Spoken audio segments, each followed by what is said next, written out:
Hi friends, നമുക്കിന്ന് കേരളത്തെക്കുറിച്ച് PSC സ്ഥിരമായിട്ട് ചോദിക്കുന്ന കുറച്ച് ചോദ്യങ്ങൾ പഠിക്കാം. കേരളത്തിൻ്റെ തെക്കേ അറ്റത്തുള്ള ജില്ല തിരുവനന്തപുരം ജില്ല.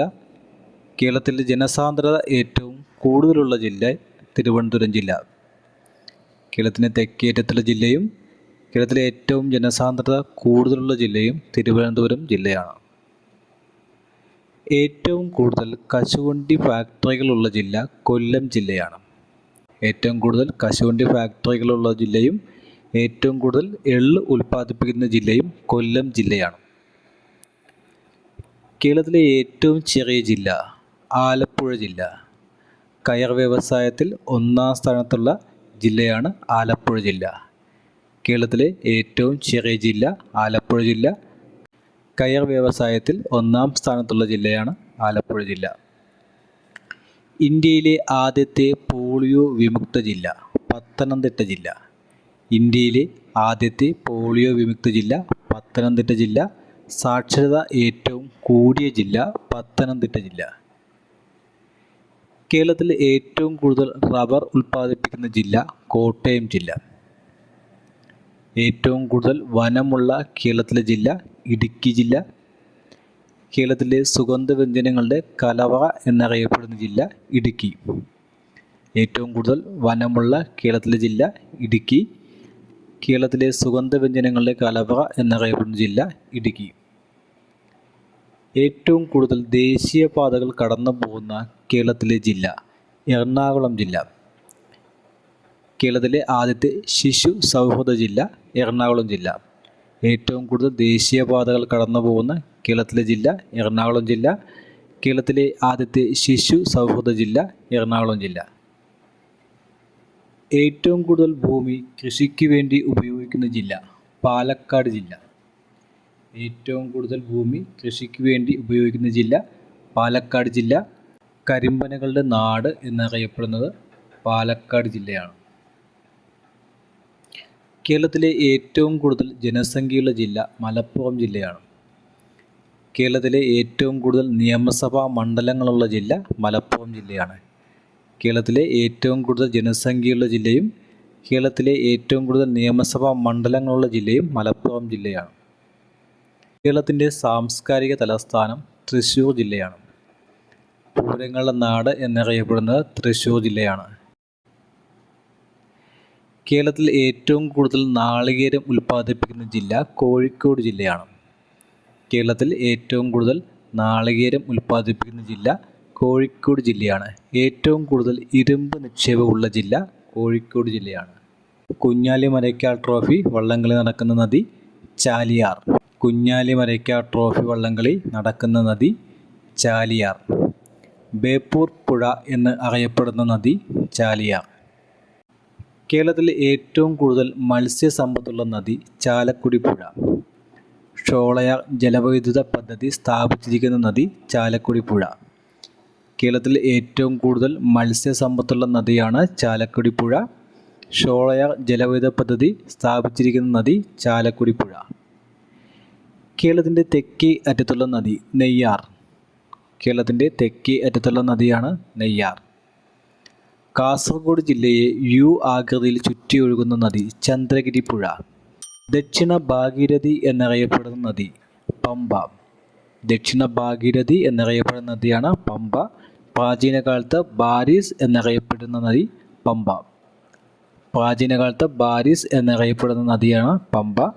ദക്ഷിണ ഭാഗീരഥി എന്നറിയപ്പെടുന്ന നദിയും പമ്പയാണ്. കേരളത്തിൻ്റെ നൈൽ എന്നറിയപ്പെടുന്ന നദി ഭാരതപ്പുഴ. മലമ്പുഴ അണക്കെട്ട് സ്ഥാപിച്ചിരിക്കുന്ന നദി ഭാരതപ്പുഴ. കേരളത്തിൻ്റെ നൈൽ എന്നറിയപ്പെടുന്ന നദി ഭാരതപ്പുഴ. മലമ്പുഴ അണക്കെട്ട് സ്ഥാപിച്ചിരിക്കുന്ന നദി ഭാരതപ്പുഴ. കേരളത്തിലെ ഏറ്റവും നീളം കൂടിയ നദി പെരിയാർ. കേരളത്തിലെ ഏറ്റവും നീളം കൂടിയ നദി പെരിയാർ. കേരളത്തിൻ്റെ ജീവരേഖ എന്നറിയപ്പെടുന്ന നദി പെരിയാർ. കേരളത്തിലെ ഏറ്റവും നീളം കൂടിയ നദി പെരിയാറാണ്. 244 കിലോമീറ്ററാണ് പെരിയാറിൻ്റെ നീളം.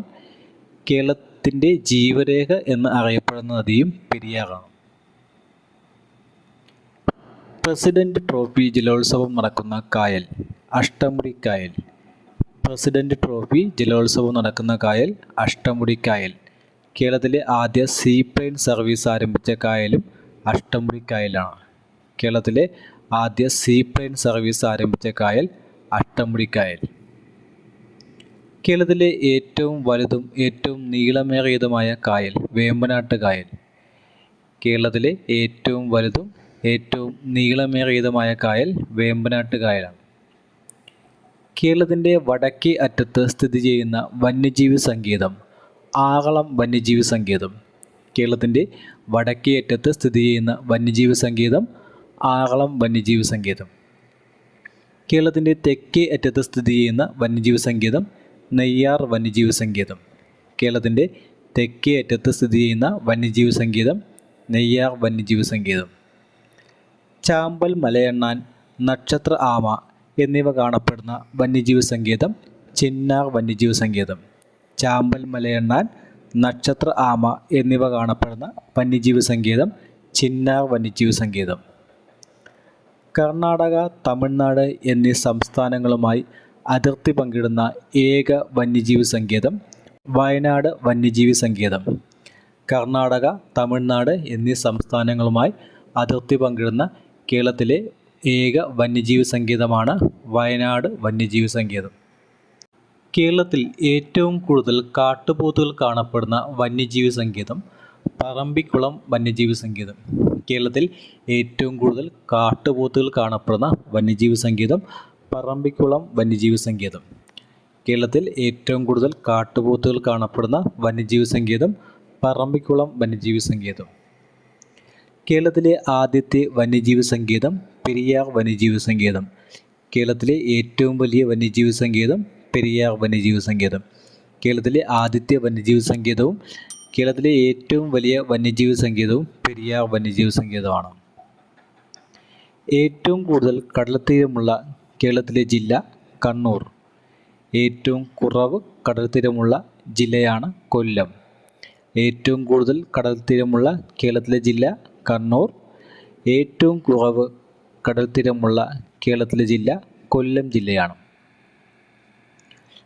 സമുദ്രനിരപ്പിൽ നിന്നും 7.5 മുതൽ 75 മീറ്റർ വരെ ഉയരമുള്ള ഭൂപ്രദേശങ്ങൾ അറിയപ്പെടുന്നത് ഇടനാട് എന്നാണ്.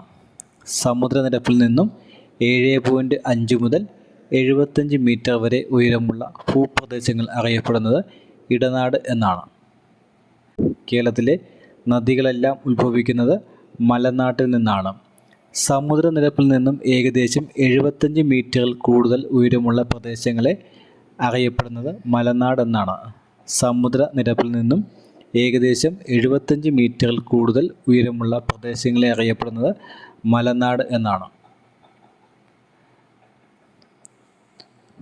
ഓക്കെ ഫ്രണ്ട്സ്, PSC സ്ഥിരമായിട്ട് ചോദിക്കുന്ന കുറച്ച് ചോദ്യങ്ങളാണ് നമ്മളിവിടെ പഠിച്ചത്. ഈ ക്ലാസ് നിങ്ങൾക്ക് ഉപകാരപ്രദമായെങ്കിൽ ഈ ചാനൽ സബ്സ്ക്രൈബ് ചെയ്ത് സപ്പോർട്ട് ചെയ്യുക. താങ്ക്